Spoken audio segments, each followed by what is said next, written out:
O modelo atômico de Thomson é comparado a um pudim de ameixa, mas você sabia que essa comparação não se relaciona em nada com o pudim brasileiro que a gente conhece? Então fica aí que a gente vai saber de onde surgiu essa analogia.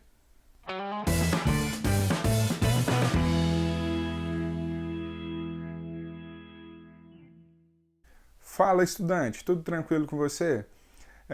Hoje a gente vai estudar modelo atômico de Thomson, mas antes de começar, peço que você, para não se esquecer, dê o like aqui no vídeo e se conhecer alguém que precisa desse conteúdo, compartilhe. Então vamos para a aula. John Dalton, ele tinha proposto, como a gente viu na aula passada, um modelo atômico dele, que era uma esfera maciça e indivisível, e conseguia explicar a lei de Lavoisier, e além disso conseguia prever as massas obtidas em reações químicas. Então era um bom modelo, explicava fenômenos e conseguia prever coisas, prever algumas reações. Mas existiam fenômenos já conhecidos na época que ele não conseguia prever. Por exemplo, a eletricidade, que há muito já se conhecia. E outro fenômeno também que no final do século XIX foi conhecido é a radioatividade, e o modelo dele também não conseguia explicar. Então surgiu a necessidade de um novo modelo atômico. E então vários cientistas começaram a estudar a eletricidade. Um deles foi William Crookes, e ele desenvolveu esse aparato experimental, que é como uma garrafa de vidro e ele fazia passar pelo gás uma corrente elétrica muito alta. Lembrando que gases são péssimos condutores de eletricidade, mas ele fazia passar uma alta voltagem, forçando com que os gases presentes aí dentro desse tubo conduzisse eletricidade. Era dessa maneira que o tubo funcionava. Ele ligava as extremidades aí em um gerador e ele notava a existência de um raio que ia em direção de um lado, do lado negativo, em direção ao lado positivo do tubo. Um dos cientistas que estudou esse tubo foi Joseph John Thomson, mais conhecido como Thomson. E ele fez a mesma coisa, o mesmo aparato. De um lado aqui colocou um metal, que é chamado de eletrodo, do outro também, né, o mesmo metal. Dos dois lados, esse metal é chamado de eletrodo. E de um lado conectou um fio ligado à parte positiva do gerador e do outro conectou a parte negativa. E aqui dentro desse tubo de vidro, ele colocou um gás rarefeito, um gás sobre baixa pressão. E o resultado foi que quando colocava alta voltagem, ocorria uma descarga elétrica, né? Então ele observava esse raio que saía do cátodo em direção ao ânodo. Então essa parte negativa é chamada de cátodo e essa parte positiva é chamada de ânodo. E por isso Thomson chamou esse raio de raio catódico. Ele fez modificações nesse tubo. Ele trocou os eletrodos, essas extremidades aqui. Ó. Ele colocou outros metais, essa extremidade e essa outra aqui. Ele colocou alguns metais diferentes. E também trocou o gás presente dentro desse tubo. E o resultado que ele obteve foi o mesmo. Ele conseguiu ver que o mesmo raio catódico era observado. Então, independente do gás, independente dos metais que ele usava como eletrodo, ele obtinha o mesmo resultado. E por isso ele falou que esse raio catódico fazia parte da matéria, independente do metal que ele utilizava ou do gás que ele utilizava, era o mesmo raio catódico. Ele fez outras modificações nesse aparato experimental para estudar mais esse raio catódico. Ele certamente teve uma infância, Thomson, e brincava com catavento, e ele notou que o catavento girava porque o vento que batia na hélice tem massa, e o vento faz a hélice girar. E ele pensou a seguinte coisa: se o raio catódico tem massa, ele vai fazer essa hélice girar. E ele colocou uma hélice dentro desse tubo. E o que ele notou foi exatamente o giro dessa hélice. O raio catódico conseguiu movimentar a hélice. Então ele concluiu que esse raio catódico tem massa. Então ele fez outra modificação para tentar descobrir as propriedades elétricas desse raio. E ele colocou um campo elétrico positivo para ver o que acontecia. Ao aproximar esse campo elétrico positivo, esse campo elétrico atraiu o raio catódico. E ele também aproximou um campo elétrico negativo. E ele notou que houve uma repulsão do raio catódico. E ele já conhecia algumas coisas sobre a eletricidade. Ele sabia que cargas de sinais opostos, ou seja, positivo, atraía negativo.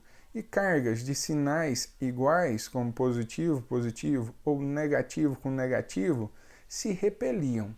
Então, ele concluiu que, como aqui, ao aproximar o campo elétrico negativo, repeliu esse raio catódico, então ele concluiu que o raio catódico é negativo. Tem carga negativa. Então ele chegou a algumas conclusões. Ele chamou esse raio catódico de elétron. A matéria é eletricamente neutra. Mesmo que a matéria tenha cargas elétricas, o número de cargas elétricas de sinal positivo tem que ser o mesmo número de cargas elétricas de sinal negativo. E esses raios catódicos estão presentes em qualquer matéria, apresentam massa e apresentam carga negativa. E esses são os elétrons. E ele também descobriu a razão, carga-massa, a divisão da carga e da massa. Ele não chegou no valor da carga nem da massa do elétron, mas ele conseguiu essa razão. E esse valor é 1,7 vezes 10 a 11 coulomb por quilograma. É um valor muito alto, um número muito grande. E para chegar num número tão grande como esse aqui, ele pensou, a carga tem um valor muito grande ou a massa tem um valor muito pequeno. Porque quando a gente divide um número por um valor muito pequeno, o resultado é muito grande. E foi essa a conclusão que ele teve. A massa do elétron certamente é um valor muito pequeno para obter um resultado de carga tão grande como esse. Então, o modelo que Thomson propôs é o seguinte, é um átomo esférico. E ele era positivo, a massa dele era positiva. Mas ele tinha chegado à conclusão que o átomo é neutro. E então aqui não tem neutralidade. Mas ele falou, calma aí, vai chegar ainda a parte dos elétrons, que eu acabei de descobrir. E dentro dessa massa positiva existem anéis que são paralelos. E nesses anéis paralelos estão os elétrons. Note que nos anéis internos tem menos elétrons do que os anéis mais externos. E esses elétrons estão girando em alta velocidade dentro desses anéis. Então a maior parte dos elétrons estão na parte externa do átomo. E por isso é fácil remover esses elétrons desses átomos. Então aqui com o átomo de Thomson a gente descobre que o átomo não é maciço, ele não é indivisível. É possível dividir o átomo. Então a ideia de Dalton caiu por terra. O átomo não é mais indivisível, como Dalton dizia. E em um congresso perguntaram para Thomson, como que a gente pode melhor entender esse átomo? Esse átomo que você acaba de dizer aí é semelhante a um pudim de ameixas? E Thomson falou que sim, que era parecido a um pudim de ameixas. Só que o pudim de ameixas que eles estavam se referindo era esse aí, O pudim de ameixa inglês é desse aspecto. É um bolo com ameixas incrustadas nessa massa. Porém, nas traduções dos livros, traduziu simplesmente como pudim de ameixa. mas o nosso pudim aqui no Brasil não tem nada relacionado com a outra sobremesa. Então isso dificultou talvez a compreensão do modelo atômico de Thomson. A melhor sobremesa que pode se comparar aqui para a gente, no Brasil, é um panetone, que se relaciona melhor ao modelo atômico de Thomson. É uma massa, é o pão, né? Uma massa positiva com frutas incrustadas, que seriam os elétrons nesse átomo. Então, chega um pouquinho de sobremesa. Vamos fazer um exercício aqui a respeito desse modelo atômico de Thomson. Uma questão aqui da Universidade Federal de Santa Catarina, de 2003. Diz o seguinte a questão: uma das principais partículas atômicas é o elétron. Sua descoberta foi feita por J.J. Thomson em uma sala do laboratório Cavendish, na Inglaterra. Ao provocar descarga de elevada voltagem em gases bastante rarefeitos contidos no interior de um tubo de vidro. Continuando aqui na questão, no tubo de vidro A, observa-se que o fluxo de elétrons, raios catódicos, colide com um anteparo e projeta sua sombra na parede oposta do tubo. Como a gente pode ver aqui, ele está simplesmente descrevendo a figura. No tubo de vidro B, observa-se que o fluxo de elétrons, raios catódicos, movimenta um catavento de mica, como está mostrando aqui a figura. No tubo C, observa-se que o fluxo de elétrons, raios catódicos, sofre uma deflexão para o lado onde foi colocado uma placa carregada positivamente, como está sendo descrito aqui também nessa figura. E ele vai fazer algumas afirmações aqui. Então, observando os fenômenos que ocorrem nos tubos, podemos confirmar corretamente que. Então, tem essas proposições aqui, que a gente vai julgar se é verdadeiro ou falso. E no final da questão, ele pede para somar esses itens aqui, dos itens corretos. Então, vamos ler aqui esses itens. Gases são bons condutores de corrente elétrica. Bom, gases são péssimos condutores de corrente elétrica, como eu disse aqui.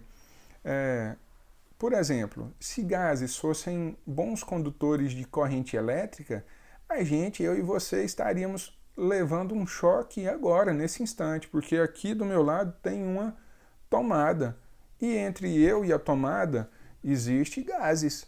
Se o gás é um bom condutor de corrente elétrica, eu estaria levando um choque, não é o que acontece. Então esse item aqui, ó, tá errado. Errado esse item 1. Item 2. Os elétrons possuem massa, são corpusculares.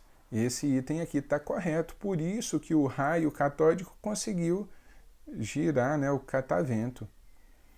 Item 4 aqui, ó, os elétrons possuem carga elétrica negativa. Foi isso que foi observado. Item correto, por isso que o raio catódico foi atraído pelo campo elétrico positivo. 8. Os elétrons partem do cátodo. Bom, é por isso que o raio catódico inicialmente foi chamado de raio catódico, porque ele partia do cátodo, depois que Thomson chamou de elétron. Então esse item também aqui está correto. Os elétrons partem do cátodo. Item 16. Os elétrons se propagam em linha reta. Também é verdade, por isso que ele notou uma sombra, quando ele colocou um anteparo, né? Notou uma sombra. É verdadeiro esse item. Item aqui 32.